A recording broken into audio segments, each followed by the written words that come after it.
That little thing you do.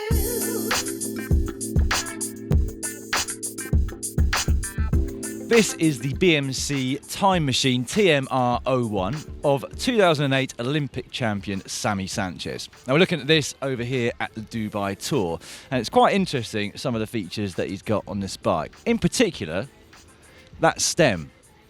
Now, as you can see, it is a long one, and on there is marked 140 millimeters, so that is long anyway. But when we've actually measured it, it's come up at closer to 15 centimeters, probably one of the longest I've ever seen in the professional peloton. And that's probably because, like many pros, he is downsizing the frame in comparison to what someone of his height should normally use.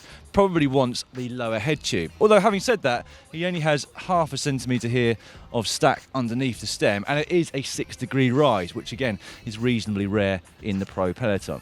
Now, although lots of teams in the World Tour use Shimano gears, very few are actually sponsored by the Japanese company. I think in order for them to sponsor you, you do have to use everything, right the way down to the wheels. So BMC are one of the few people in the World Tour who are completely sponsored by Shimano. So it runs right the way through from the Di2 levers up there, all the way down to the front and rear mechs, of course, the Cassette, which is 11 up through to 28, and the wheels themselves, which in this instance are the C50s. The Dura Ace theme continues right down to the pedals as well. And before we finish with the group set, interestingly, he's one of the few people that's still running the kind of climbing shifters towards the centre of the bars. Many people have switched over to the sprinting shifters, which are located down on the drops. Now, at the top here is a Physique Antares saddle. Interestingly, it seems to have the nose ever so slightly pointed up. Must be something which Samuel Sanchez likes to have on his bike. Continental provide the tyres.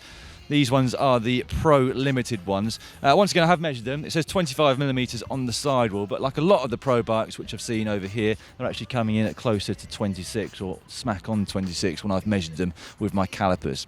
Now, the heart of the bike is, of course, BMC's flagship aerodynamic frame set, which hasn't actually changed a great deal over the past couple of years. But one of the features I like most about it are the integrated brakes, both front and rear. I just think they look very neat indeed. In terms of the measurements, well, he's got 58 centimeters between the tip of his saddle and the centre of that very long stem. It's a 78 centimetre saddle height from here right down to the centre of the bottom bracket here. Bars are 42 centimetres from centre to centre, or 44 from edge to edge.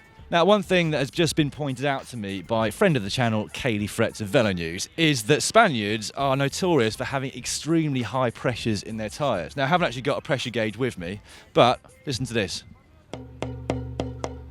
I reckon that's probably about 140 psi, maybe even more.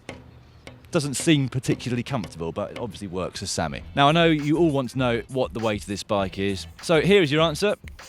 7.42 kilograms. So not particularly light, but not too bad either. Now, if you would like to see our feature from Dubai here on power meters in the Pro Peloton, you can find that by clicking just up there. And if you'd like to see our tech piece with Kaylee Fretz himself, that is in the bottom corner, just down there.